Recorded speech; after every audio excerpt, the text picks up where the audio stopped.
Bonjour à toutes et à tous, bienvenue sur ce nouvel épisode d'Avenir. Et aujourd'hui, je suis très heureuse de recevoir sur le podcast Julien Raffin avec nous aujourd'hui. Donc bonjour Julien, comment est-ce que tu vas? Bonjour Anna, ça va très bien et toi? Ça va super. Merci de nous faire l'honneur d'être sur notre podcast. On est vraiment très heureux. C'était un peu compliqué, mais voilà, je me suis battue pour t'avoir et je suis très contente aujourd'hui Avec plaisir. que tu sois là. Écoute, dans ce podcast, on va essayer d'en apprendre un peu plus sur toi, que ce soit un petit peu ton histoire personnelle. Et puis après, on va parler de tous ces beaux projets que tu as créés et pourquoi pas de ce que tu vas créer par la suite. Ouais.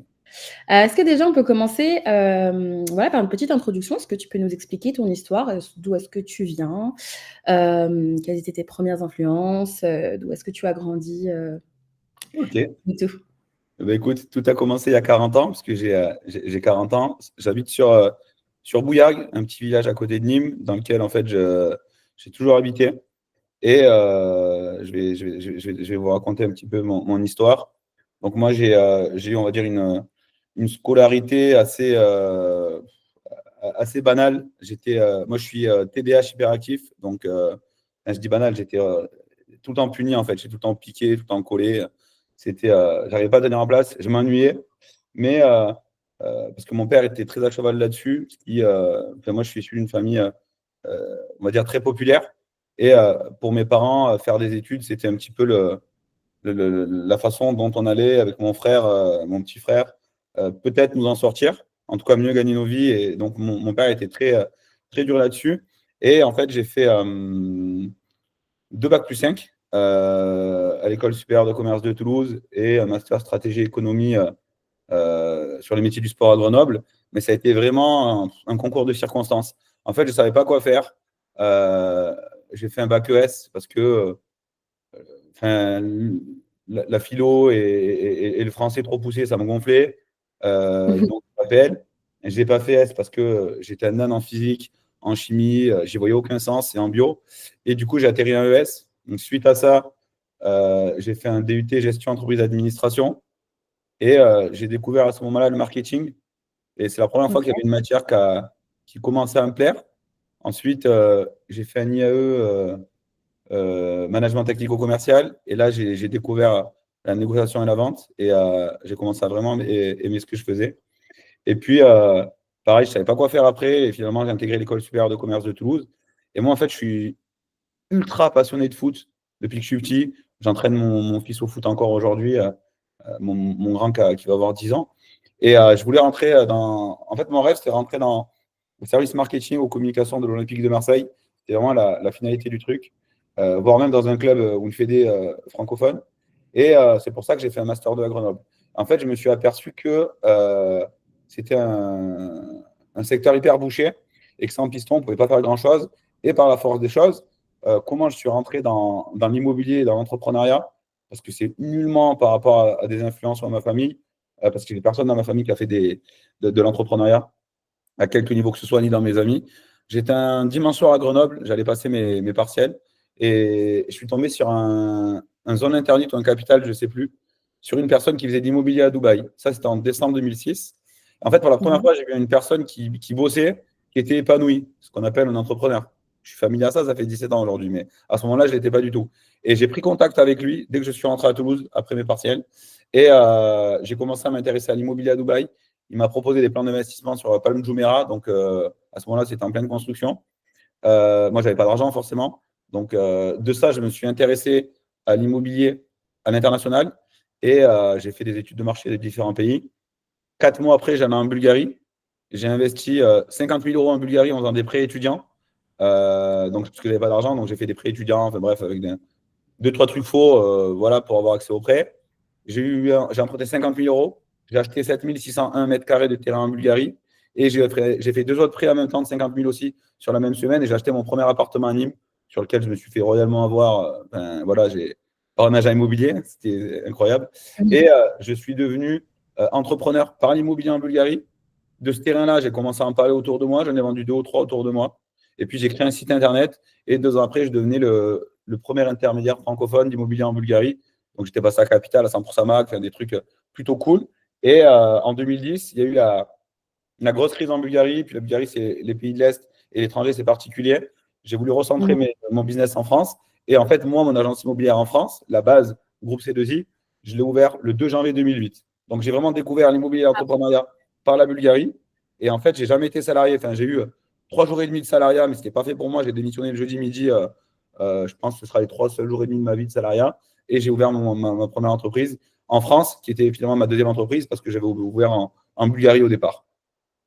Ok. Et question, mais la Bulgarie, c'était pas un choix particulier ni stratégique, hein, c'était parce que tu t'étais retrouvé là-bas pour les études, c'est bien ça? Non, non, non. La Bulgarie, c'était un choix. En fait, quand j'ai vu le reportage sur Dubaï, je me suis bien renseigné sur Dubaï. Et après, j'ai regardé le Costa Rica, le Brésil, la Croatie, la Roumanie, la Pologne, le Monténégro et la Bulgarie. Et en fait, j'ai fait péter une semaine de cours en mars 2007 à Toulouse. J'ai pris mon sac à dos, mes converts, je suis parti en Bulgarie. Et là, j'ai senti qu'il y avait un truc. Donc là, j'ai fait une réservation de terrain, parce qu'en Bulgarie, il n'y a pas de compromis d'acte comme en France. J'ai réservé pour 50 000 euros de terrain. Je suis rentré en France. Là, j'ai fait mon crédit étudiant on va dire sur une banque française. 10 jours après, j'avais les fonds. J'ai transféré en Bulgarie et j'étais propriétaire d'un terrain en Bulgarie. Et en fait, de investisseur en Bulgarie à 20 ans, 21 ans, et j'ai pas d'origine bulgare, hein, j'ai juste fait des études un petit peu sur. Ça paraît fou. Enfin, quand j'expliquais ça à mes potes à l'ESC Toulouse, ils me prenaient pour un malade mental. Parce que, en gros, j'avais fait un prêt que je devais rembourser sous 9 ans de 50 000 balles. J'étais Mhm. étudiant sans trop de ressources, j'étais alternant à Bouygues à ce moment-là, et ils me prenaient pour un malade. Et j'en suis devenu intermédiaire jusqu'à devenir le premier intermédiaire francophone sur la Bulgarie. Et ça a été une super expérience entrepreneuriale. On pourrait en parler pendant 3 heures. Enfin, j'ai été braqué dans un hôtel, j'ai eu des menaces de mort pendant un an. Je devais passer par la Roumanie pour aller en Bulgarie parce Oh qu'en là fait, là. j'avais pris trop d'importance là-bas. Et je le dis en riant maintenant, mais c'est vrai que mes parents n'étaient pas au courant de tout ça. Oh. Et la seule fois où je me suis fait braquer à l'hôtel, c'est le hasard. Mon père était là. C'est la première fois qu'il venait et l'unique fois où il est venu. Et son fils à ce moment-là, donc moi-même, j'avais 23 ou 24 ans et c'était chaud, quoi. Donc, mais bon, c'est une bonne expérience entrepreneuriale. Ça m'a appris des choses et puis l'international, ça ouvre l'esprit, donc c'était cool. Eh ben dis donc. Ça, à 20 ans, c'est si jeune pourtant et tu en avais vécu déjà. Et C'est jeune. En fait, on est insouciant, c'est bien parce que quand oui, on est insouciant, on se pose moins de questions, on avance plus vite, on se trompe plus. Mais moi, après, on va parler de mon expérience en France. J'ai on va dire, une relation particulière à l'échec parce qu'autant la Bulgarie, ça a assez vite et bien marché, autant financièrement que médiatiquement. Mais mon agence immobilière en France, il faut bien se dire que je l'ai ouvert le 2 janvier 2008, que du 2 janvier 2008 au 31 décembre 2014, pendant 7 années consécutives, j'ai perdu de l'argent tous les mois. Les 3 premières années, je ne me payais pas. J'ai eu pendant 3 ans, je crois, un salaire de 511 euros et des brouettes. Et puis, je suis monté à un maximum à 1 000 euros par mois. Et en dehors de ne pas ouais. gagner ma vie, j'avais accumulé 120 000 euros de dettes. Et je me suis retrouvé en 2014, donc il y a plus de 10 ans maintenant, en redressement judiciaire. Je dormais dans mon agence. Mhm. C'était la galère, quoi. Les huissiers, enfin, c'était la vraie galère pour le coup. La vraie, vraie, vraie. Beaucoup plus Mhm. que en mode, bah, tiens, tu es en classe populaire, tu pars pas en vacances à chaque vacances. Là, c'était tu galères à remplir ton frigo pour manger des endives et du jambon. Et c'était j'en garde même pas un mauvais souvenir, c'est ce qui est ouf. Ça m'a marqué parce que physiquement, j'ai eu des pelades. En fait, j'avais des trous partout dans la barbe, de partout, Mhm. partout. C'était mon corps qui me disait stop. Et pour moi, ça a été salvateur parce qu'à partir de ce moment-là, moi, j'étais convaincu que j'allais réussir, en fait, dans ma réussite à moi, dans ma vision. À aucun moment, j'ai douté. Tout le monde me disait d'arrêter, la terre entière. Parce que j'avais 2 bacs plus 5, je gagnais 500 balles par mois, j'accumulais des dettes. Et on m'a dit, tu vas aller jusqu'à où? Et moi, j'avais une vision et aujourd'hui, vraiment, j'incite tous les entrepreneurs, les agents immobiliers à avoir une vision hyper claire de ce qu'ils veulent être, de ce qu'ils veulent faire, de ce qu'ils veulent avoir et de se donner les moyens d'atteindre cette vision-là. Et il y a eu ce redressement judiciaire. Et puis après, j'ai commencé à me développer de 2014 à aujourd'hui. C'est une société qui s'est développée, qui est en croissance. Enfin, ce sont des sociétés parce qu'après, on en parlera plus tard, mais j'ai fait ce qui me plaît le plus aujourd'hui et ce que je considère être ma zone de génie, c'est la transmission, le coaching, le mentoring et la formation. Et ça, je l'avais en tête, en fait, parce que je savais que mon plan d'action n'était pas d'être un agent immobilier en finalité de vie. En fait, moi, je savais qu'aujourd'hui, j'aime transmettre et je sais transmettre parce que je suis passionné par ça. Et j'avais besoin d'être crédible, non pas vis-à-vis des autres, c'est pas trop mon problème, mais vis-à-vis de moi-même. Et c'est pour ça qu'en fait, j'ai développé C2I, après on va en parler, mais c'était pas une finalité de vie en fait.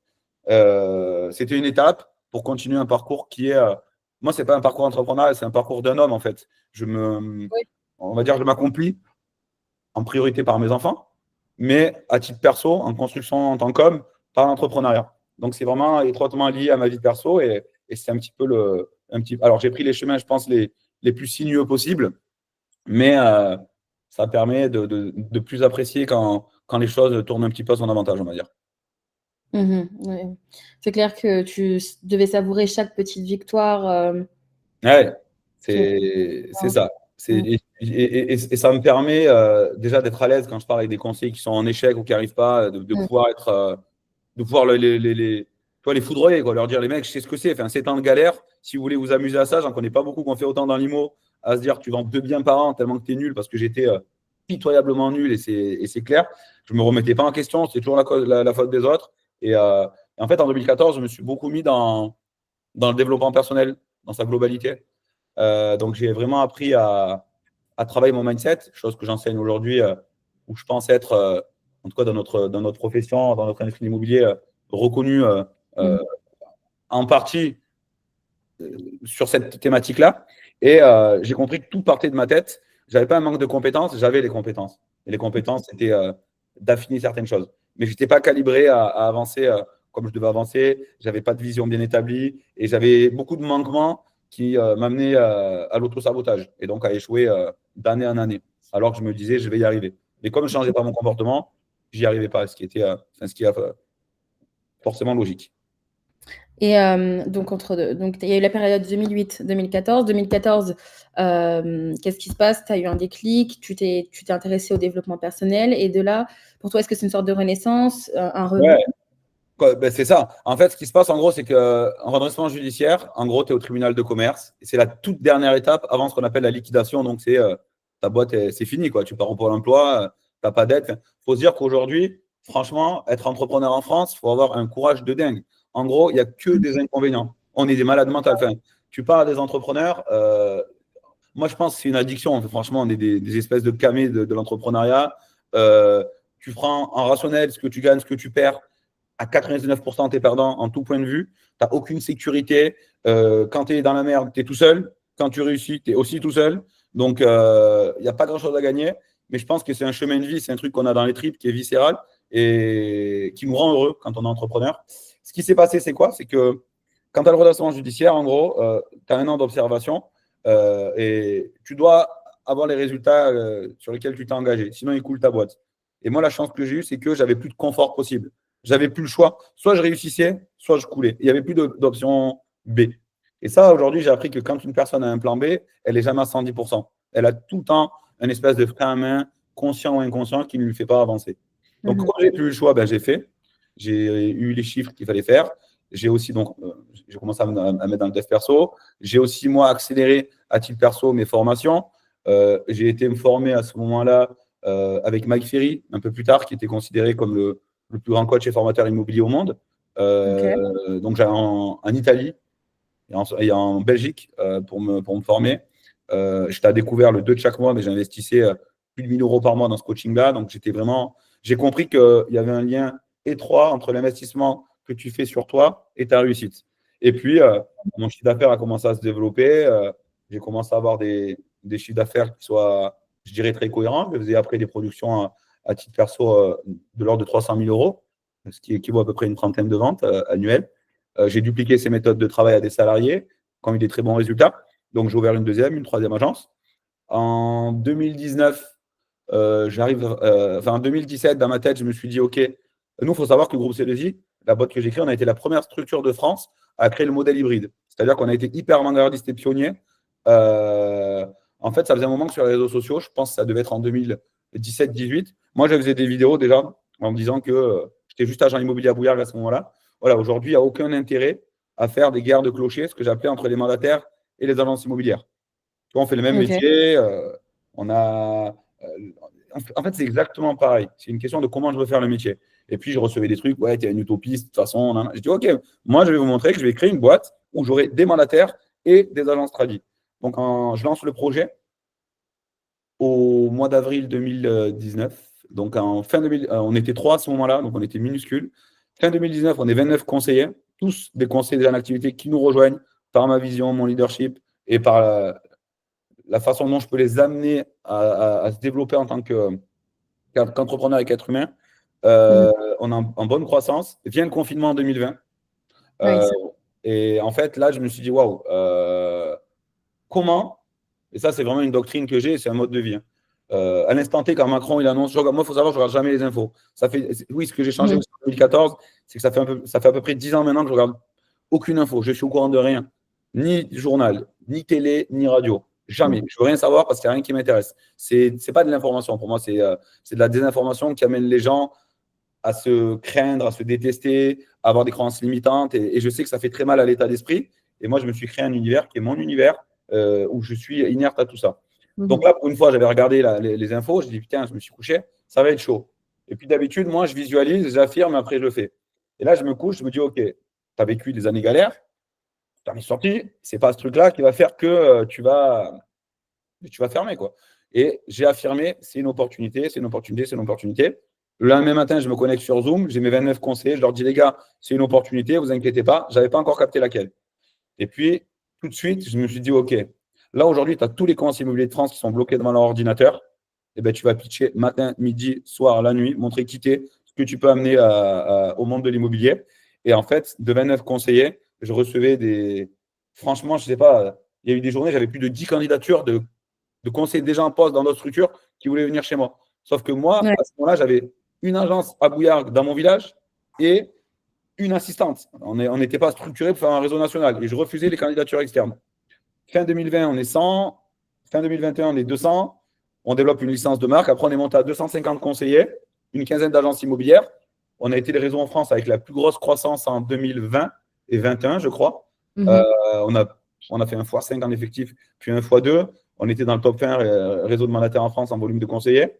On a eu 4 fois sur mon agence de Bouillargues le prix de l'agence immobilière de l'année sur le salon national de la FNAIM et une fois au Rent. Donc, on est devenu une vraie référence dans la transaction immobilière. Et moi, dans ce réseau-là, j'avais deux rôles. Bah, c'est ma boîte, donc j'ai la vision et j'ai un rôle aussi où je fais les formations, je les crée, je les délivre, les coachings, les mentorings, ce que j'aime faire. Et j'avais un rôle moins cool, comme beaucoup de chefs d'entreprise, où je gère tous les problèmes, toute la merde en gros. Tu Ouais. vois, les problèmes de management, les problèmes sur ton site internet, sur les diffusions, sur les différents sites, les logiciels qui bug. Et ça, ça commençait à me casser un peu la tête. Ouais, c'est Et ça. c'était pas le truc qui me rendait heureux. Et j'ai pas fait une boîte pour m'infliger. Enfin, j'accepte de le faire un certain temps, mais pas toute ma vie. Des choses qui me rendent pas épanoui. Moi, ma valeur forte, c'est la liberté. Et la liberté, ben, c'est à un moment donné de faire des choix aussi pour faire ce que tu as envie de faire. Et ça faisait un moment qu'on me sollicitait pour aller faire des formations hors de ma structure. Et je me suis dit, à faire les choses, on va faire les choses vraiment bien. Donc, j'ai écrit un livre que j'ai sorti le 14 février 2023, il y a 2 ans, qui s'appelle Manifeste des agents et conseillers immobiliers. Un livre de 400 pages, un beau bébé, dans lequel je présente une méthode de travail que j'ai créée de toutes pièces, qui s'appelle la méthode Maestro. Ouais. Et ben, j'ai sorti ce livre-là. J'ai créé une académie de formation.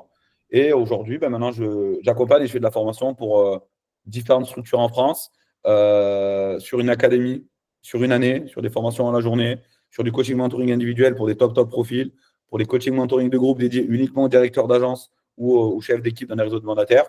Et en fait, je me régale avec ça. Et ben, tous les jours, j'aide les conseillers immobiliers à changer de vie, à offrir une meilleure vie à leurs enfants, à leurs femmes, à leurs maris.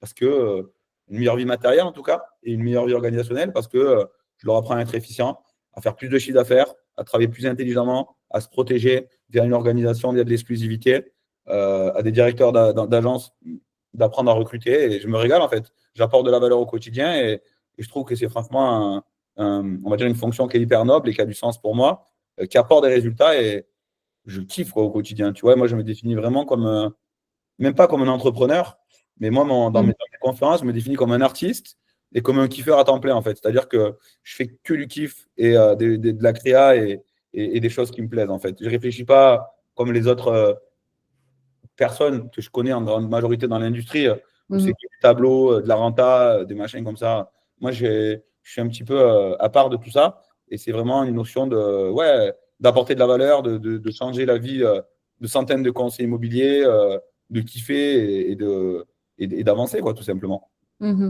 Et tu parlais de la méthode Maestro, est-ce que tu peux nous la présenter? Si je dis pas de bêtises, il y a 7 piliers. Ouais, t'as bien lu ton truc. En fait, Maestro, à la base, c'est une méthode de travail avec 4 points et 3 choses à mettre en application. Le M, c'est le mindset. Et aujourd'hui, dans toutes les formations que je fais, il y a une partie mindset parce qu'elle est totalement négligée par toute la profession. Et aujourd'hui, un conseiller immobilier, il me parle d'exclus, il me parle de prospection, mais si dans sa tête, il n'est pas calibré, il ne marchera jamais. J'amène les conseillers à être en échec total, à une réussite en 1 an, parce que avant de changer leur comportement, je change leur croyance. Quand tu changes de croyance, tu changes d'action, tu as des nouvelles habitudes et des nouveaux résultats. Donc la base est de passer par la croyance. Donc moi, c'est le M, c'est le mindset. En fait, c'est mieux se connaître réellement au niveau mindset, donc état d'esprit, et au niveau de ses chiffres clés. Taux horaire, ratio, on doit avoir une connaissance parfaite de soi. Après, le A, c'est art de prospecter, parce que c'est vraiment un art, la prospection. La prospection physique, téléphonique, digitale, et à ça va se pluguer la veille, la pige et la chasse. Donc la pros, qui est le canal d'acquisition numéro 1 de lead pour un conseiller immobilier. Après, on va être sur le E. Le E, c'est l'exclusivité. Ma méthode de travail, elle est hyper poussée et j'ai à peu près un taux moyen d'exclus de mes apprenants à 80%. Donc ça fonctionne, il n'y a pas de débat possible. Et après, il y a le O de organisation. D'accord? Donc vraiment, comment être organisé au quotidien pour être non pas efficace, mais efficient. Donc ça, c'est les 4 piliers méthode de travail. Après, à ça, il va y avoir 3 autres choses. Le S de stratégie. Aujourd'hui, un conseiller immobilier doit avoir une réelle stratégie parce qu'il est entrepreneur. Une stratégie, ça veut dire une vision. D'accord? Un cap, tu sais où tu dois aller. Après, on a le T, travail, parce que contrairement à beaucoup de mes amis qui disent qu'il n'y a rien à faire, c'est facile, non, non, c'est difficile, il faut se battre. Et c'est pas pour rien qu'il y a 80% de la profession qui gagne moins de 1200 euros par mois aujourd'hui. Ouais. Parce que s'il n'y a pas de travail, il n'y a pas de résultat. Et ça, pour le coup, ça a bien été inculqué par mes parents, ça a été inculqué par leurs propres parents. Et pas de travail, pas de résultat. C'est pas que travailler beaucoup, c'est travailler intelligemment, mais travailler quand même. Et après, on a le R de répétition. La répétition. Toute ma méthode de travail, c'est comme si c'était une partition, en fait. Il n'y a rien qui est laissé au hasard. Tout est scripté. En fait, il n'y a aucune place au hasard dans cette méthode de travail. Mais comme n'importe quel performeur dans le sport, dans l'entrepreneuriat, dans la musique, dans le business, il n'y a rien qui est au hasard. Donc ça correspond à la méthode Maestro. C'est les 7 piliers. Et ensuite, viennent à ça, dans la méthode que j'enseigne aussi, il va y avoir, bien sûr, l'expérience client-acheteur, l'expérience client-vendeur, le branding, sa réputation, sa confiance en soi et son leadership. Donc, tout ça, c'est les piliers pour réussir pour un conseiller immobilier. Et de l'autre côté, pour les directeurs d'agence, le recrutement, le management, l'optimisation de leur entreprise et une formation que j'ai créée qui s'appelle Harmonie entrepreneuriale, c'est-à-dire l'équilibre global en utilisant la roue de la vie pour avoir une vie vraiment, je dirais, la plus alignée possible avec le bonheur qu'on recherche personnellement. Et toi, dans cette idée d'enseignement, dans tout ce que tu as construit, parce que finalement, j'ai aussi un peu l'impression que c'est tout ce que tu transmets, c'est de ton vécu, c'est le fruit de ton expérience, de toutes ces mésaventures qui a pu t'arriver. Toi, qu'est-ce que tu apprécies le plus dans l'enseignement aujourd'hui, dans le fait de former? Tu en as un petit peu parlé du fait que tu crées une aventure humaine finalement, mais pour toi, comment ça se définirait en quelques mots, la raison pour laquelle aujourd'hui tu enseignes et tu formes les gens? Moi, je pense déjà en premier lieu que je fais ce que j'aurais aimé qu'on me fasse il y a 17 ans. Franchement, il y a 17 ans, j'étais demandeur. J'aurais été prêt enfin, j'étais plus que prêt parce que je l'ai fait. Il faut savoir que, ah oui, pourquoi j'ai ouvert, on refait un gap il y a 17 ans. Pourquoi à la base j'ai ouvert mon agence immobilière le 2 janvier 2008? Parce qu'en fait, après avoir envoyé 200 CV, lettres de motivation écrites à la main à toutes les agences immobilières de Nîmes, j'avais que bac plus 5, je demandais un stage non rémunéré. J'ai eu 2 entretiens. Un premier entretien dans une agence qui m'a dit: mais t'as rien à foutre en costume, tu reviendras habillé correctement. Comme si être habillé en costume, c'était être mal habillé. Et une deuxième agence, c'était de me dire, ils étaient en fin de vie, enfin, professionnel, ils voulaient me refourguer leur agence. Donc je dis: il n'y a pas de problème, on ne me donne pas ma chance, je vais saisir ma chance. Donc voilà pourquoi, en fait, 17 ans après, je me dis aujourd'hui, j'ai envie d'accompagner et d'encadrer toutes les personnes qui ont envie vraiment de croître. Moi, ma mission, finalement, c'est de donner une meilleure image de notre profession d'agent immobilier. Tu vois, dans le livre que j'ai écrit, je dis, voilà, aujourd'hui, pour moi, nous avons la profession la plus noble qui soit. Mot pour mot, hein, nous aidons les Français à se loger. Après le corps médical et les pompiers, nous sommes la profession la plus utile à la société. parce qu'on aide les Français à se loger. Et le logement, c'est quand même le bien matériel le plus cher des êtres humains, et deux, le bien émotionnel dans lequel il y a le plus d'attachement. Donc, on a une mission de dingue. Et c'est pour ça que mon job, en dehors de changer la vie de mes conseillers, c'est aussi, à mon petit niveau, de tirer la profession vers le haut. Et ce qui me plaît le plus, ben, moi, c'est des messages que je reçois après. Hein. Tu vois, après chaque formation, sans aucune exception, ou dans les coachings, franchement, ça m'apporte des pics d'émotion qui sont rapides. Hein. Ça dure 10 secondes l'histoire, hein. Mais c'est jouissif. Tu vois, enfin, quelqu'un t'envoie, il n'y a pas une semaine où j'en ai pas, hein, un message hyper sincère. Pas le truc de merde, de très bonne formation, je recommande, ça vaut rien ça. Vraiment, Ouais. personne, tu sais qu'elle a pris peut-être 5-10 minutes de son temps à t'écrire quelque chose. Grâce à toi, tu as fait ça, ça m'a amené ça. Merci beaucoup, ça. Ça a du sens. Et ça me nourrit, ça me donne la force, en fait, si tu veux. Ça me donne la force de me battre et de continuer à avancer de là-dedans. Et tout à l'heure, enfin, parce que tu parlais du fait que tu avais beaucoup de choses à gérer. Donc, aujourd'hui, une journée au quotidien, dans ton quotidien, il y en a pas, t'as pas de routine type, est-ce que tu en as une quand même? Comment est-ce que tu gères ça du coup, pardon?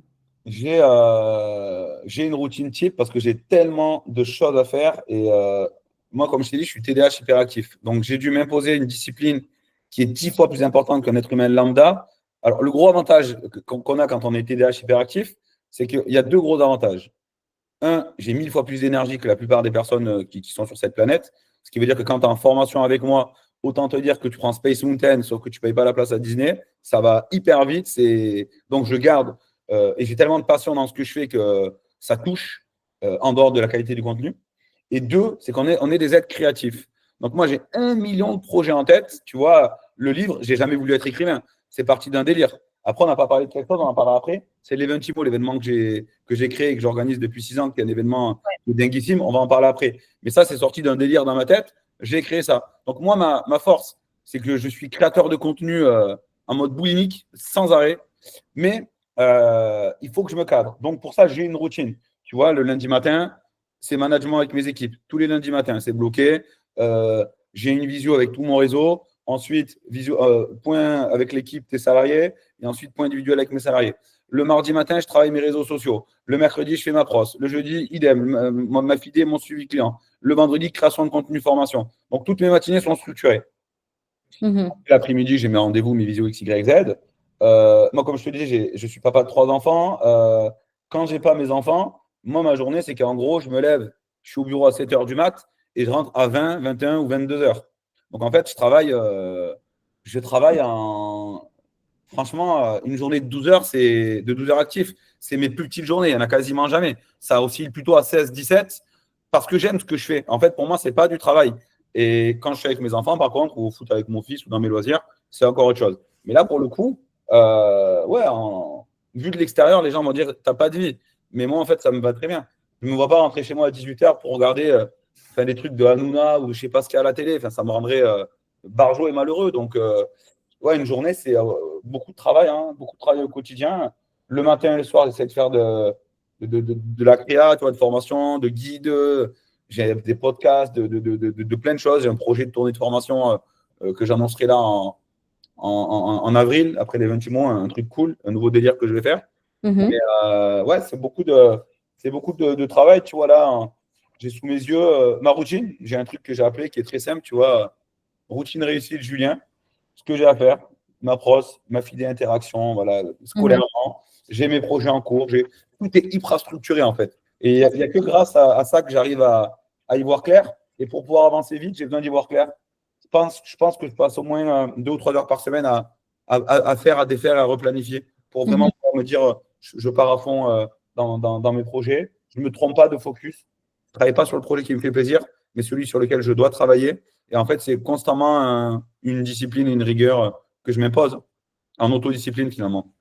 Oui, c'est ce que j'allais dire. C'est de la discipline finalement. On parle beaucoup parfois d'ambition, de motivation, mais finalement, c'est la discipline qui te fait tenir. Ouais, complètement. Ben, en fait, l'ambition et la motivation, c'est cool, mais sans discipline, ça ne sert à rien. Aujourd'hui, moi, j'ai ma vision de ce que je veux faire à 1 an, à 3 ans, pas plus, parce qu'après, les choses vont tellement vite que tu sais, les business plans qu'on nous apprenait à l'école de 7-8 ans, ça ne sert à rien. 1 an, 3 ans, moi, j'ai vraiment mon année 2025, je sais exactement ce que je veux faire. Sur les 3 ans qui viennent, c'est assez clair aussi. Et mon focus, en fait, c'est juste de me dire est-ce que je suis aligné dans ce que je fais à l'instant T, dans mon objectif annuel qui m'amène. Et après, je décline. En fait, c'est des poupées russes. Hein. Tu sais, j'ai ma vision à 2025, ce que je dois faire à 6 mois, à 3 mois, au mois, à la semaine, à la journée et à l'instant T. Et continuellement, en fait, je regarde si je suis bien aligné dans mon chemin. Mais il est clair que sans rigueur, sans discipline, c'est mort. Mais après, si tu veux, moi, je me suis construit une vie qui est un petit peu particulière. Moi, ma zone de confort, c'est de bosser 15 heures par jour, en fait. C'est-à-dire qu'on se construit, tu sais, après, un mec qui va à la salle de sport 7 fois par semaine, je vais me dire, c'est une machine. Il fait juste quelque chose qui est facile pour lui. Moi, les gens vont me dire, mais lui, il travaille 15 heures par jour en moyenne. Ouais, mais moi, pour moi, c'est facile. Ça ne me demande même pas beaucoup d'énergie, c'est ce qui est incroyable. C'est-à-dire que pour moi, c'est plus chiant d'aller à la poste, faire la queue pour un colis, d'aller faire mes courses, que de travailler dans mon bureau. Et finalement, pourquoi? Parce que mes actions continuent qui deviennent mes habitudes deviennent ma zone de confort. Et aujourd'hui, ma zone de confort, en fait, elle est, pour mon taf, elle est énormissime. Mais après, je me désintéresse de beaucoup de choses et il y a plein de choses au quotidien qui paraissent banales, qui pour moi sont un fardeau, quoi, tu vois. Ouais, je vois. Tu parlais de l'Eventimo. Ouais. Est-ce que tu peux nous présenter qu'est-ce que c'est l'Eventimo? Comment est-ce que tu es venue l'idée de le créer et qui on peut retrouver, même si voilà, je sais un petit peu, mais Je vais vous partager tout ça. Alors, l'Eventimo, c'est parti d'un délire en formation en décembre 2019. Je dis à mes conseillers, on était à Nîmes, formation en décembre, fin d'année. Bon, je vais créer un truc qui n'existe pas. Je vais créer un événement qui va être dédié à tous les conseillers immobiliers de France, à la base, hein, sur lequel on va faire venir des sportifs de très haut niveau et des gens du monde de l'immobilier. Moi, à ce moment-là, j'étais, on va dire, juste agent immobilier et tête de réseau. Enfin, on était 29. Je n'avais pas encore, on va dire, une posture de mentor, de coach, de formateur autre que dans ma structure. Mais j'aspire à ça. Dans mon plan, c'était ça l'idée. Mais il fallait faire les choses dans l'ordre. Donc, je caste et le 12 juin 2020, je fais venir des gens du monde de l'immobilier et je fais venir Yannick Agnel, qui est champion olympique de natation, champion du monde aussi, et Sidney Govou, ancien footballeur en équipe de France. Ça marche très bien, on est 100 à Nîmes, c'est une bonne petite réussite. Ok, je me dis, on va le refaire. Et l'année suivante, je me dis, on va faire un truc, on ne va pas mettre que des sportifs, on va rajouter des personnes avec des parcours incroyables. Donc, je crois que l'année suivante, je fais venir Philippe Croison, David Laroche, Absatoussi, Djibril Cissé, enfin des bonnes personnes. Et puis l'année d'après, je me dis, on va faire pareil en rajoutant des tops entrepreneurs. Je fais venir Eric Larchevêque, Anthony Bourbon, enfin, vraiment des grosses personnalités. Et pourquoi, et je vais dire qu'il y a cette année et quand c'est, pourquoi j'ai voulu faire ça? Si je dis que ma méthode de travail, elle est axée sur le mindset, je dois être capable d'amener une journée qui peut changer une vie. Cette journée, c'est de dire, quand tu as en face de toi 4 personnes ou 5 qui ont eu des parcours de malade mental, mais qui à la base, quand elles te parlent de leur vie, elles étaient comme toi et moi, voire plus bas, tu te dis que tout est possible. Mais c'est autre chose que si tu les vois 7 à 8 à la télé ou si tu les vois en face de toi et que tu peux après parler avec eux. Et moi, l'idée, c'est de te dire, en gros, tu viens là, tu payes toutes tes croyances limitantes. Tu n'as plus de limites, tu deviens Robocop après les 20 mois. Et je sais, parce que ça fait quand même 5 ans que je l'organise, que ça a aidé grandement des conseillers immobiliers à avoir un déclic. Et c'est grâce au déclic un changement de vie. Cette année, on le fait le 3 avril à Lyon. Et on a un beau plateau d'invités. On a Nina Métaillé, qui est meilleure pâtissière du monde, qui va venir. On a Théo Curin. Théo Curin, qui est un personnage public, hein, qui a été. On lui a coupé ses 2 bras et ses 2 jambes quand il avait 6 ans à cause d'une méningite, si je ne dis pas de bêtises. Et en fait, il a fait des gros exploits sportifs, tu vois, dans sa vie. Et c'est la résilience à l'état pur. Après, on va voir Guillaume Néry. Guillaume Néry, il est champion du monde d'apnée. Donc, c'est pareil, en termes de dépassement de soi, c'est juste le summum mondial. Et après, on termine avec Zao, la chanteuse que, voilà, on connaît, qui a un top parcours. Zao, elle a quitté l'Algérie, son pays natal, à 17 ans pour atterrir à Montréal. Et après, elle a eu la carrière qu'on connaît. Et ce que j'aime, son dernier album s'appelle Résilience. Et on est dans la thématique. En gros, comment ça se passe? Moi, je fais la conférence d'ouverture. Toute la journée, il y a un DJ, il y a des animations. Enfin, c'est un concept de… Tu prends… Moi, dans ma tête, quand je l'ai fait il y a 5 ans, je me suis dit, OK, tu prends des conférences, mais en mode, il y a du bon contenu, mais l'ambiance, elle est merdique, c'est hyper relou. Et tu prends la même ambiance que dans un comedy club. Donc, au Jamel Comedy Club, quand tu as un DJ. Et c'est pour ça que c'est un concept, que ça n'existe pas ailleurs. En gros, tu as un DJ qui anime toute la journée. Tu as les personnes qui viennent faire une conférence d'1 heure à peu près, entre 1 heure et 1 heure et quart. Donc, c'est en petit comité, on va être entre 250 et 400. Conférence, échange avec les participants, enchaînement de conférences, une pause, un repas le midi, tout est compris. Zao fait la conférence de fermeture. Elle nous fait un showcase aussi, donc showcase privé. Et après, il y a un DJ, il y a une soirée, on fait un after work et jusqu'à minuit, on passe du temps ensemble. Et c'est vraiment une journée de dingue, c'est un concept. Et franchement, j'invite tous les conseillers immobiliers de France à venir parce que ça change une vie, quoi. Il y en a des personnes qui viennent d'un petit peu partout en France et c'est franchement génial. C'est incroyable. Et ce concept-là, tu penses que tu vas l'étendre un peu peut-être en Europe ou à l'international?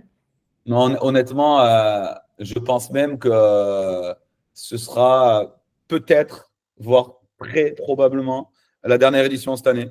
Parce qu'il faut savoir que c'est énormément de travail.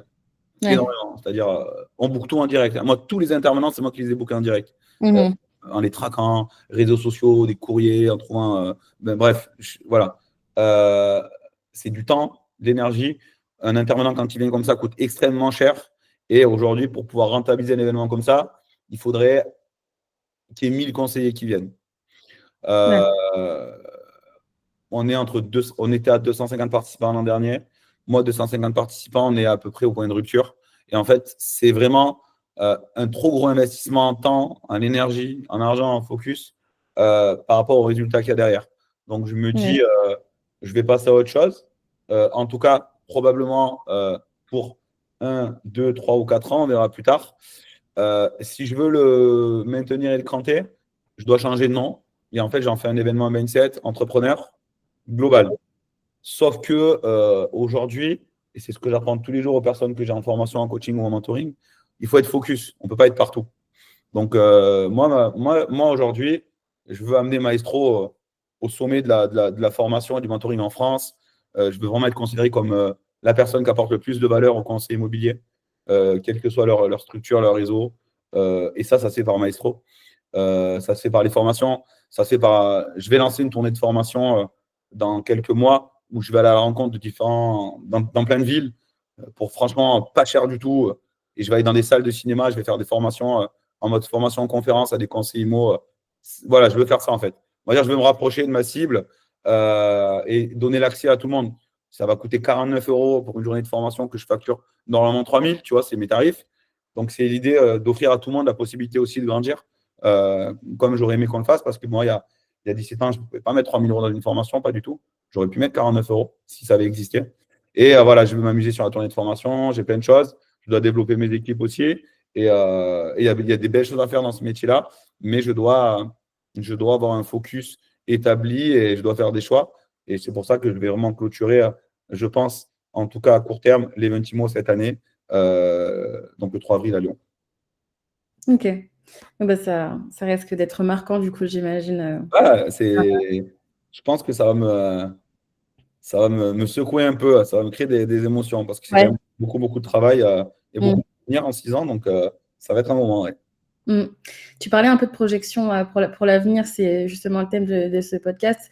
Toi, comment est-ce que tu vois l'avenir et c'est quoi l'héritage que tu aimerais laisser, notamment à tes enfants et de tout ce que tu as construit aussi finalement dans l'immobilier ou même dans le monde de l'entrepreneuriat, puisque on voit que tu en es vraiment passionné et c'est ce qui t'anime chaque jour. Alors là, on va commencer par le plus important. Moi, je pense que, à mon avis, hein, je ne laisserai aucun héritage dans l'entrepreneuriat ni dans l'immobilier parce qu'en fait, en vrai de vrai, il n'y a personne qui laisse aucun héritage. Tu vois, dès que tu arrêtes, tu disparais en fait. Il n'y a pas de légende, tu vois, il n'y a pas de Maradona Si, il y a Bernard Tapie, mais je ne serai jamais, ne serait-ce qu'à la hauteur du petit doigt, de l'ongle du doigt de pied de Bernard Tapie. Et dans l'immobilier, il y a pas. En fait, on disparaît, n'existe plus dans notre industrie. Il y a zéro mentor, il n'y en aura jamais, selon moi. Mais mes enfants, moi, ce que je veux leur montrer, c'est pas ce que je veux leur montrer, c'est ce que je leur montre pour le coup au quotidien, c'est tout est possible. En fait, ce que je fais pour les entrepreneurs, à la base, en fait, je le fais pour mes enfants, dans un sens où moi, l'éducation que j'ai de mes enfants, c'est pas juste de dire bonjour, au revoir et d'être poli, de faire des études. C'est pas comme ça qu'ils vont être épanouis et réussir leur vie. Moi, je veux leur montrer le dépassement d'eux. Je veux leur montrer que tout est possible. Je veux leur montrer qu'il n'y a pas de limite dans la vie, qu'on peut arriver à tout. Et ça, c'est l'éducation que je veux pour mes enfants, qui ont aujourd'hui 9 ans, 8 ans et 2 ans. Et ça, c'est important, parce que ça va laisser une trace. Et en vrai de vrai, le rôle que j'ai, et ça, je l'explique dans certaines formations, c'est pas juste de faire ce que je fais. C'est qu'aujourd'hui, j'ai la conviction que si moi, j'arrive entre guillemets, à casser une certaine programmation de ma famille. Voilà, on sait pertinemment que la reproduction sociale existe et existera toujours. On est programmé pour rester là où on est et ça se passe comme ça. Voilà. Il y a des cas extrêmement rares comme Anthony Bourbon qui arrive à péter la chaîne de façon complètement dingue. Mais la finalité, c'est que 90% des gens naissent dans une classe sociale et finissent dans cette classe sociale. Je dis 90, je pense même 98 en France. Et dans le monde, c'est peut-être même plus, parce que c'est encore plus marqué. Parce qu'on est quand même dans un pays riche. Donc moi, j'espère vraiment apporter à mes enfants le goût de l'entrepreneuriat, le goût de ne pas avoir peur de se planter, d'avancer, de faire des trucs de fou. Et ça, ouais, je vais leur laisser un héritage. Et en dehors de mes enfants, si je laisse à mes enfants, je sais pertinemment que je vais laisser à mes petits-enfants et aux petits-petits-enfants. Et là, j'aurais vraiment fait un truc de ouf pour ma famille. Ça, c'est sûr. Après, dans l'immobilier, pendant que j'y suis, je veux laisser une empreinte, ça c'est évident. Tant que j'y suis, tant que j'y serai. Après, je n'ai pas de lubie sur le fait que dès que je vais disparaître, il n'y aura pas d'héritage, ça va terminer. Mais effectivement, moi, je veux que la méthode Maestro soit considérée comme l'excellence, tu vois, l'excellence à la française, quoi. Vraiment le truc qui cartonne, pas les nouvelles méthodes qu'on entend, un nouveau truc, générer 400 litres de votre canapé, enfin, toutes ces conneries éphémères. Moi, c'est une réelle méthode de travail qui est intemporelle parce qu'elle est axée sur l'être humain, sur la relation humaine, et qu'en fait, cette méthode-là, si je l'avais fait en 1980, elle aurait cartonné, et je suis convaincu que quand je la ferai dans 20 ans encore, elle cartonnera, parce qu'elle n'est pas liée sur des outils. Alors, bien entendu, par moment, on parle de digital, de chat GPT, mais ce ne sont que des outils, je dirais, temporels, contrairement à toute la relation humaine qui, elle, est intemporelle. Et c'est en ça, donc ouais, un héritage, oui, parce que il y a un courant, je vois, j'essaie de créer un courant, hein, c'est mon truc. Après, c'est difficile, on va dire, de cette profession-là, d'être capable on va dire, de l'amener. On est dans un métier, une société qui est hyper individualiste. Donc, tu vois, les conseillers ne veulent pas se mélanger. Il y a de l'ego, il y a plein de choses qui font que. Mais sur la globalité, je sais que cette approche professionnelle du métier plaît et qu'elle a encore beaucoup à faire. Et je suis convaincu que, et de très loin, les plus belles choses à venir pour moi au niveau entrepreneurial, elles vont arriver. Et je n'ai pas encore goûté aux 80% de bonheur que je vais avoir dans l'entrepreneuriat. C'est l'idée en tout cas, c'est ma vision du truc. On n'aurait pas pu finir le podcast sur une meilleure note. Tu dégages beaucoup d'optimisme, ça fait franchement plaisir à entendre. Et puis nous, on te souhaite tout le meilleur, plein de réussite. On souhaite peut-être le retour dans quelques années d'Eventimo. Pourquoi pas? Il y aura d'autres projets, t'inquiète, on va faire des trucs fous. Ouais, mais voilà. En tout cas, nous, c'était la fin de cet épisode sur Avenir. Merci Julien, franchement, c'était un super moment, c'est très enrichissant. On a adoré t'écouter et te découvrir. Et puis on te souhaite tout le meilleur. Merci beaucoup, Vanna. À bientôt.